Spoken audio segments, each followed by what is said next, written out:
do it. Basically, this is the Thousand Island area of Cocoa Beach. It's on the northern end, and it's just a chain of a bunch of little islands, and it's all pretty much a flat. It's all about knee-high deep water. It ranges from, you know, shin-high to about waist-high, and that's the area we're really gonna fish today.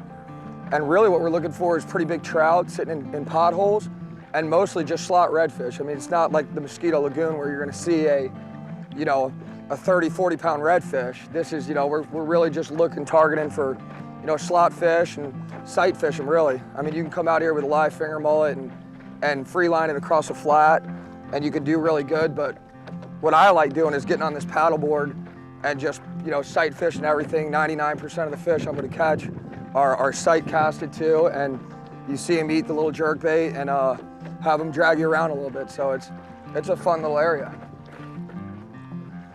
We just had 2 little boats cruise through this area, so hopefully they didn't tear this flat up. They were in they almost looked like jet skis. I don't even know what they were. But right here, this is where it starts. From here on out, some days I can stop right here and I'll see fish here, and some days I have to pull all the way to the end of Houseboat Cut to find them. But the water did get a lot clearer as soon as we got on this, which is good. As you can see, I'm 6 feet higher than you guys, or about 3-4 feet higher than you, which gives me a huge advantage on seeing. That's the biggest advantage on these paddle boards. And obviously, it's one man, that's it, and I kind of can just go, and it's a little harder, but once you get the hang of it, it's really a good way to catch fish. You wouldn't think it, but it's pretty fun. The cool thing about this area is not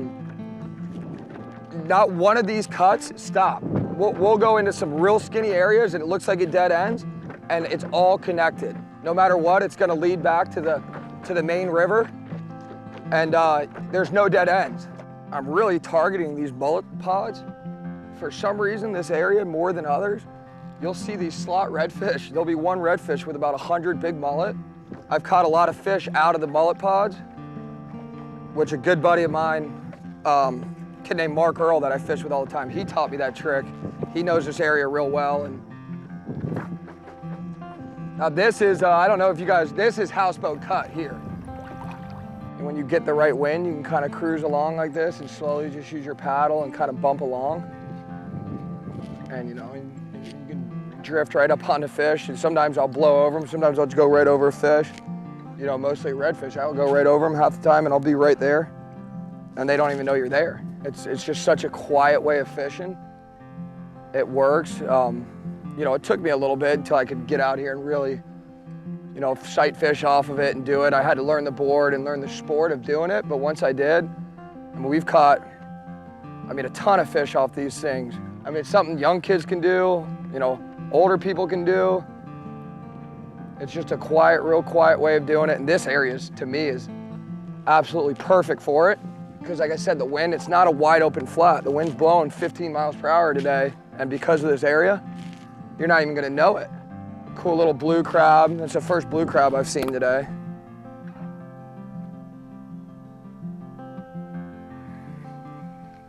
Had a little redfish, he was swimming out. Redfish kind of came, and he didn't spook, but he kind of turned back around. So what I'm gonna do is I'm just gonna walk in here with the paddleboard. I'm not gonna actually take it or get on it, because he's gonna be right here on the left side, and I wanna be ready for him. He's in here somewhere. He could be way deep in here in these mangroves, but we'll find him. But I'm gonna get up just so I can get some visibility and maybe see across this flat a little bit.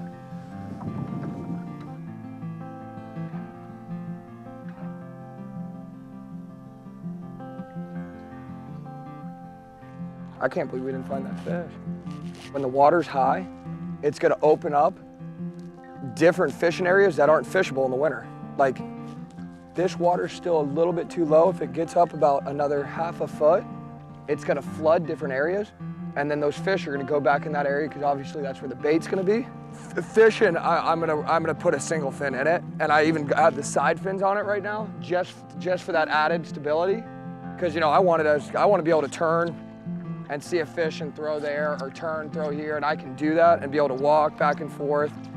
The 10-4 or the 9-9 that New Wave makes, those are the ones I'm gonna fish off of. Just because they're bigger, they're more sturdy, and they're great to surf off of too, but obviously I want it, you know, I can jump up and down on this thing. It's sturdy. How it's got the pointed nose. If you get one with a rounded nose, you're even gonna be more sturdy because, you know, you have more volume, more surface area in the water. You can do anything on them. Surf, fish, exercise, just another way to get out on the water. See that? See that, boys?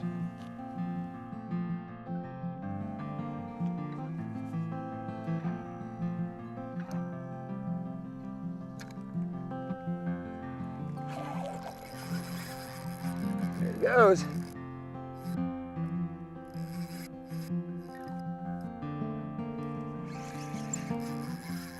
Redfish. Woo! Luckily, he's pulling me out instead of in. Now he's getting smart, so I'm gonna have to go here and just put a foot down. It's that easy. Now, if it's open and he runs, I'm gonna stay on it, but you know, he's obviously gonna go back and fight back to where he's most comfortable being. You know? See, that's set up perfectly. I mean, did you see how close I caught that thing,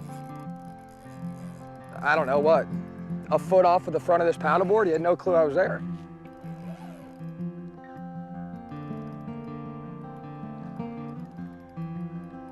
Really just getting him off this stick. This is what we call the Thousand Island cookie cutter. This is gonna be your redfish in the Thousand Island. I mean, that's about your size. But the cool thing about these ones, they eat. They're not picky, they're gonna eat. Oh, this jig, it's made by DOA. And Frank Catino, a local guide in Satellite Beach, grew up with his family, grew up with him in his house. He turned me onto these jigs, and they're awesome. It's just got that perfect, you know, root beer color, and then you got the chartreuse to add a little bit of flake to it, and you know, he's gonna see it, you bounce it, and he sucks it in. That's like a 32-ounce DOA Cal head, or 16th, I can't remember, but nice and light, doesn't spook them. Nice and fresh, swimming away. Looking at that dust cloud right there, what I always do. Yep, I like to follow him a little bit, make sure he swims off okay.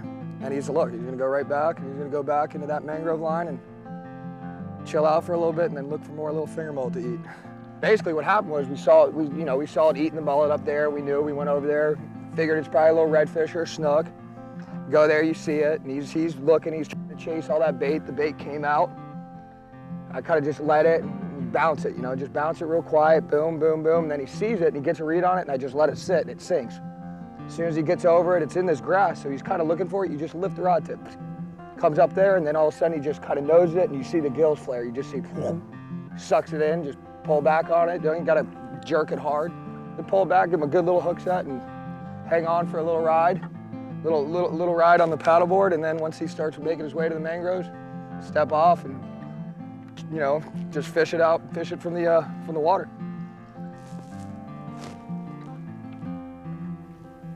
Yeah, it's a big old white heron up there, right? That's cool. No, it's just bait everywhere. And good weather, Sunday.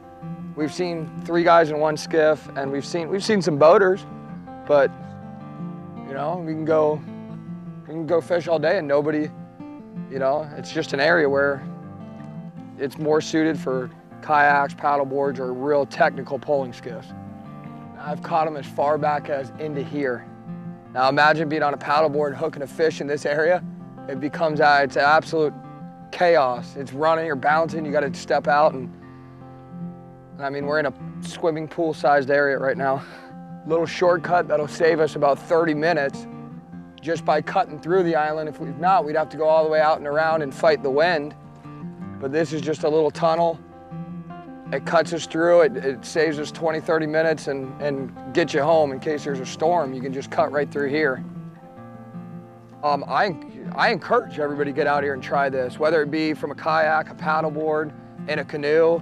Get out here and try something different. Don't just go and, you know, do the same thing every single time and fish out of a boat. And get out here, do it. It gets you exercise. The weather's always nice. This is the Thousand Islands, Cocoa Beach. Give it a try. Please like our video and subscribe to our channel to watch the latest videos from pureoceantv.com. Follow us on Facebook and Twitter. Thanks for watching pureoceantv.com. Let's do it.